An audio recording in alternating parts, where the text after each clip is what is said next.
jemaah? Alhamdulillah, Masya Allah. Ini ada lagi nih ya cuplikan yang akan menginspirasi kita semuanya. Ini kita akan lihat lantunan merdu solawat dari anak pang. Anak pang bisa solawatan. Kita lihat yuk. Allahumma sholli wa sallim wa barik ya Allah. Ini tinggal dikasih sarung. Tinggal dikasih sarung karena caranya sobek-sobek gitu ya. Terus suruh adzan di masjid. Cakep pasti. Jangan ya. diusir dari masjid. Ya Allah, iya benar ya. Jadi kita mudah-mudahan setelah acara ini usai kita jangan memandang orang lagi ya. Dengan sebelah mata ya. Nah baik ini Ustadz kalau misalnya kita ngerasa diri kita itu aduh dosa mulu nih nggak pantas nih kita nih banyak dosa.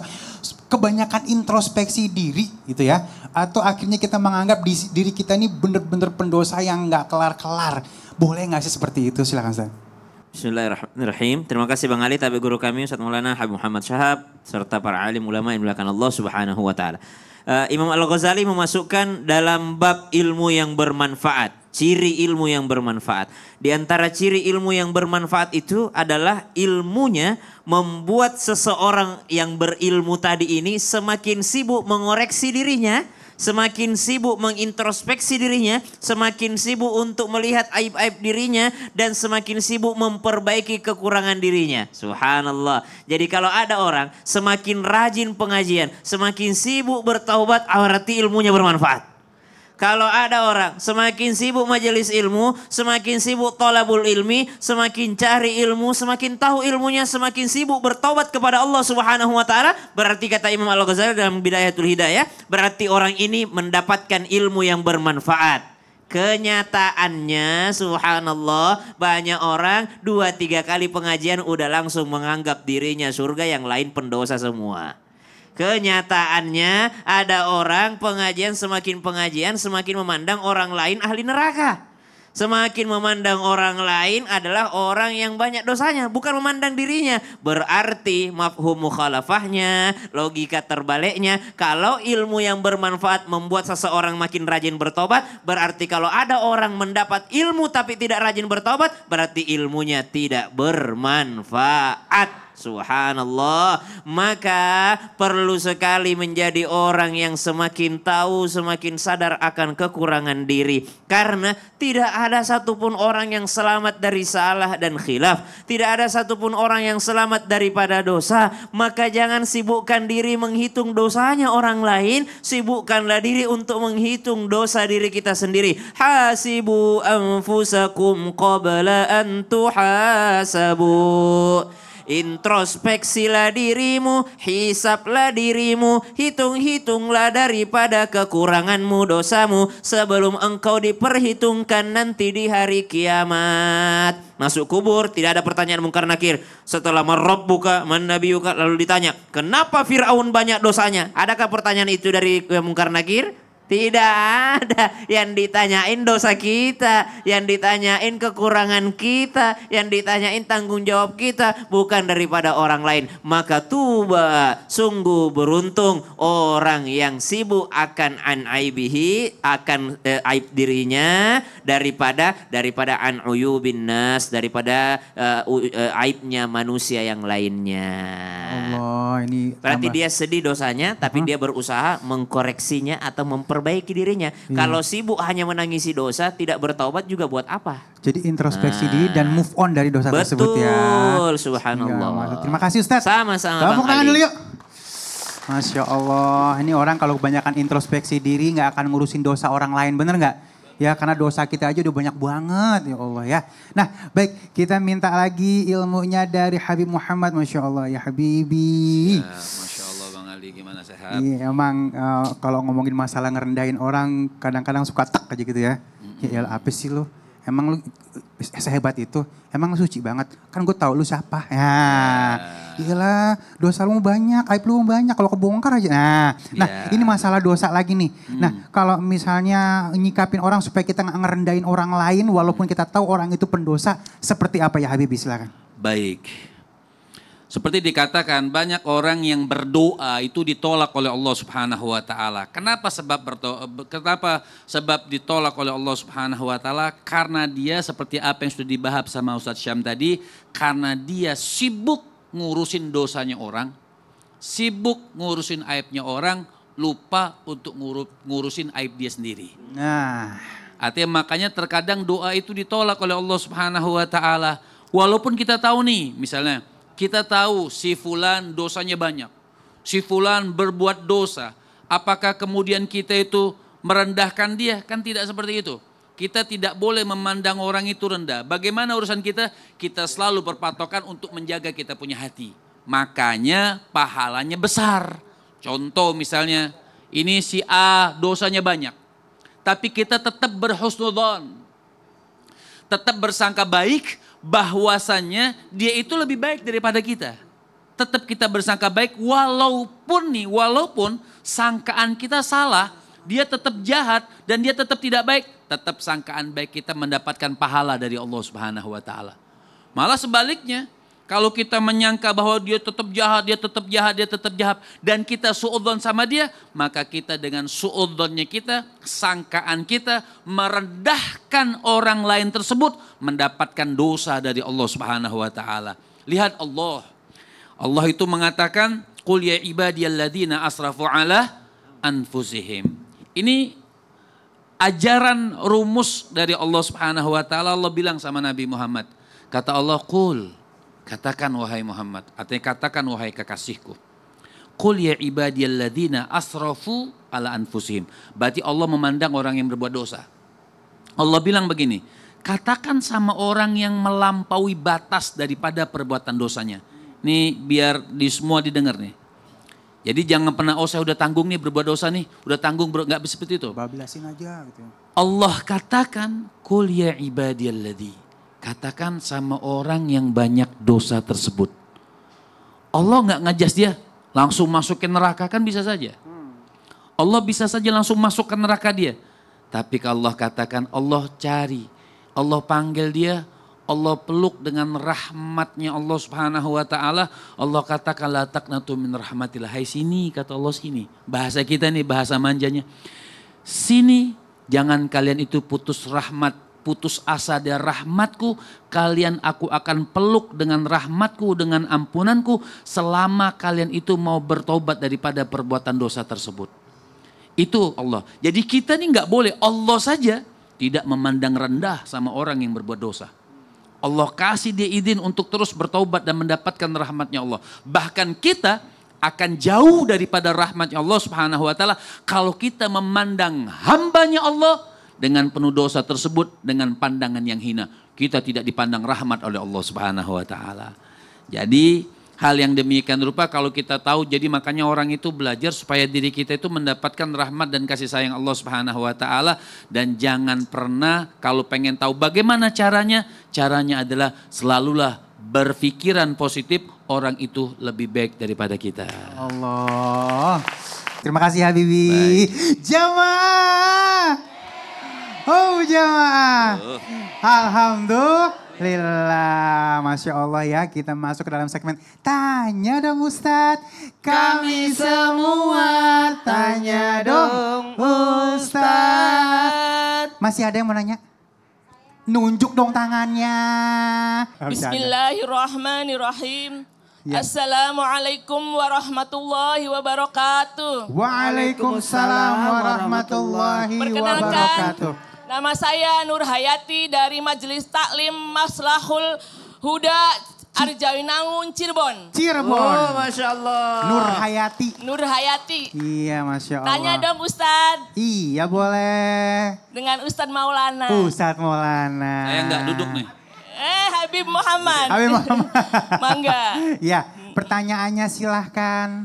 Benarkah katanya nanti semua pendosa, walaupun nanti sempat transit dulu di neraka, semua akan kembali ke surga dan berlaku juga bagi yang masuk ke neraka jahanam. Apakah itu iya Ustadz? Gimana? Jadi udah masuk ke neraka nih? Ya. Nah, nanti masuk surga semuanya. Ya. Gitu ya, nanti cuman gimana ceritanya gitu ya, tapi tetap mampir neraka. Gitu. Mau mampir Bu? Enggak, jangan mampir. Enggak dong. Untuk mastiin nih, bener apa enggak ya? Silakan Ustaz. Baik. Begini, umat Islam pasti masuk surga, Bu. Umat Islam pasti masuk surga. mau dia taat, mau dia maksiat, pasti masuk surga. Ingat ini, umat Islam pasti masuk surga, yang taat masuk surga, yang maksiat masuk. Bedanya yang taat langsung, yang maksiat transit. Nah, saya mau tanya sama ibu-ibu yang di sini sama yang di rumah, kira-kira mau langsung atau transit? Langsung. Langsung atau transit? Langsung. Enakan transit dulu. Jangan dong. Kan zaman sekarang umroh transit, Iya, haji transit. itu mah kan. enak. Ya. Ini transitnya di neraka. Ya Allah. Artinya memang makanya Nabi SAW mengatakan dalam suatu hadis, selama ada satu titik, cuman kita ini salah mengartikan. Selama ada satu titik keimanan di dalam diri manusia, dia pasti masuk surga. Selama ada satu titik, dia nggak mati musyrik. Allahu Akbar. Dia tidak meninggal dunia dalam keadaan su'ul. Selama ada satu titik keimanan, dia akan memasuki surganya Allah Subhanahu wa taala. Cuman kita berharap jangan sempat kita transit dulu. Bagaimana caranya? Berbuatlah baik, beramal dengan amal yang soleha. Allah katakan beriman, beramal soleh, mencontoh. Kata Ustadz Maulana, 2, 3, beriman, beramal soleh, mencontoh Nabi. 1, 2. Udah. Artinya begitu. Jadi bagaimana supaya kita tidak transit? 3 modalnya. Supaya kita tidak transit ke neraka, kita beriman. Setelah beriman, kita beramal soleh. Amal soleh ada yang wajib, ada yang sunnah. Setelah beramal soleh itu mencontoh Rasul. Ya Allah. Ya gini, Ibu mohon maaf tanpa menggurui, tolong dengarkan. Semua orang, kata Nabi, semua umatku masuk surga semua. Amin ya Allah. Semua. Kecuali yang tidak mau. Nah. Kecuali yang tidak mau. Gini, ada orang masuk neraka. Lalu keluar. Siapa itu? Orang Islam, orang Muslim, orang beriman, tapi dia berdosa. Maka neraka itu tempat pembersih, dicuci. Sampai dia bersih. Semua pakaian yang ada di mesin cuci pada akhirnya masuk lemari. Tidak akan mungkin ada baju masuk lemari kalau tidak dicuci dulu. Betul. Pertanyaan ibu, saya jawab yang keduanya. Bagaimana dengan yang masuk neraka jahanam? Yang masuk neraka jahanam tidak akan masuk surga. Kalau neraka yang lain bisa karena dicuci. Tapi kalau neraka jahanam selama-lamanya di sana. Ya Siapa itu? Maaf, orang kafir. Sampai matinya kafir, nggak bisa masuk lagi. Yang kedua, siapa? Orang yang musyrik. Sampai matinya musyrik. Tapi kalau dia kafir, tobat boleh. Cuma dicuci aja nanti semua. Jadi pembelajaran buat kita untuk pertanyaan ibu bagus. Apakah semua orang nanti masuk neraka lalu masuk surga? Karena neraka itu tempat penyucian. Tapi ada orang wasabikun as-sabikun, terdahulu masuk surga. Tidak mampir dia karena dia sudah tobat sebelum mati. Allahu Akbar. Termasuk orang yang sakit. Orang sakit kata Allah, sisa berapa usia hambaku? Sisa 2 tahun. Sakitkan dia 2 tahun supaya dia meninggal dalam keadaan bersih dari dosa hingga bisa langsung masuk surga. Tapi ada lebih hebat lagi. Ada 2 orang meninggal. 2 orang ini meninggal langsung masuk surga. Enggak mampir. Siapa? Mau tahu Bu? Mau langsung mati langsung masuk surga? Pengen. Anak bayi yang belum balik. Anak-anak kecil meninggal dalam keadaan belum balik. Dan yang kedua enggak usah saya bahas. Ya Allah. Ya, baik, tepuk tangan dulu yuk. Baik, terima kasih Ustadz Maulana. Habib Muhammad tetap di sini ya.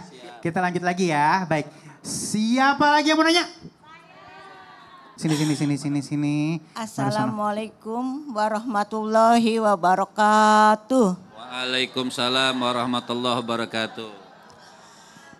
Saya memperkenalkan diri Ustadz. Nama saya Ibu Juhaini dari Majelis Maslahul Huda Arjabinangun Cirebon. Tepuk tangan dulu. Udah gak grogi? Sedikit gak apa-apa ya. Pertanyaannya. Begini Ustadz, kadang kan manusia kadang merasa suka benar sendiri ya. Oke. Tapi Habib dan Ustadz Maulana emangnya benar. Katanya kalau Kalau orang lebih baik mengakui dosanya. Merasa berdosa lebih baik daripada kita merasa taat. Marah bahaya, mengaku benar. Iya. Nah, jadi poinnya itu ya. Apakah itu optimis? Oke. Jadi istilahnya merasa diri lebih baik itu apa baik seperti itu atau kita merasa diri kita penuh dengan dosa. Beneran yang mana nih gitu kan mungkin seperti itu ya. Atau apa yang harus kita pelihara dalam diri kita nih? Merasa kita selalu benar atau merasa kita sebagai pendosa? Iya. Apakah lebih Habib dulu ya. Habib. Orang kata Sayyidina Imam Ibn Khattab alaihi rahmatullah radhiyallahu taala anhu warda beliau man qala ana khair fahuwa fajir. Siapa orang yang menyangka dirinya orang baik ternyata dia bukan orang baik. Sayyidina Umar sudah bilang, jadi orang kalau mengatakan, ibu kalau cari mantu, dia bilang, saya orang baik ibu, jangan diangkat mantu. Masya Allah. Ya, kenapa nggak ada orang baik mengaku orang baik?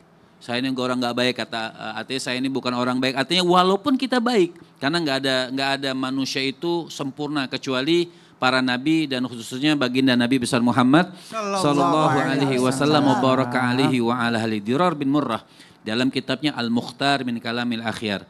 Itu beliau mengatakan salah satu temannya iblis nanti di neraka adalah orang yang merasa baik dalam dirinya. Selalu merasa baik, selalu paling hebat dalam perkataannya, dalam perbuatannya, dalam bajunya, dalam tutur katanya, dalam ceramahnya, dalam Qur'annya, semuanya merasa dia paling baik. Artinya ujiba biraihi. Dia merasa ujub, merasa lebih hebat. Nah, itu tidak boleh. Alangkah bagusnya orang merasa seperti yang kita katakan tadi. Artinya alangkah bagusnya orang itu lebih merasa dirinya lebih rendah daripada orang lain. Artinya namanya sifat tawadhu. Siapa orang yang tawadhu maka Allah angkat derajatnya. Siapa orang yang sombong Allah akan hinakan dirinya. Allah. Silakan Ustaz Maulana. Yang mana bagus? Merasa berdosa atau merasa banyak pahala? Merasa berdosa supaya dia banyak tobat. Nah, betul. Ya, kalau orang merasa ada namanya berada di zona nyaman. Berada di zona nyaman. Saya sudah ahli ibadah, saya udah soleh, gak usah lagi sholat. Itu gak bagus. Jadi lebih baik merasa banyak dosa supaya kita bertobat dan memperbaiki ibadah kita. Tapi kalau sudah merasa banyak pahala, itu bahaya. Disitulah betul tadi kata Habib, disitulah setan bertengger untuk membuat dia ujub. Membuat dia sombong sehingga amalnya bisa ditolak. Satu ketika ada seorang yang pendosa, banyak dosanya, mau bertobat. Mendekati orang yang banyak ibadahnya, lagi berzikir. Saking hebatnya orang itu ibadah, tahu nggak? Ada awan di atasnya. Ketutup. Ada awan di atasnya supaya dia tidak kepanasan. Berarti orang hebat ini. Maka datanglah supaya aku juga bisa dapat naungan awan. Kata ahli ibadah itu, ngapain juga itu pendosa datang ke sini? Ya Allah. Apa yang terjadi? Awan itu berpindah kepada orang yang merasa banyak dosa. Merendahkan. Itu. Baik, cukup ya Bu ya. Ya. Alhamdulillah. Mudah-mudahan terima kasih, di dalam hati kita nggak ada sifat-sifat ujub seperti atas itu ya. Pencerahannya. Iya, baik. Assalamualaikum warahmatullahi wabarakatuh. Warahmatullahi wabarakatuh. Jangan kemana-mana ya. Baik, kita akan masih bahas lebih jauh lagi. Tetap di Islam itu indah. Jamaah. Alhamdulillah.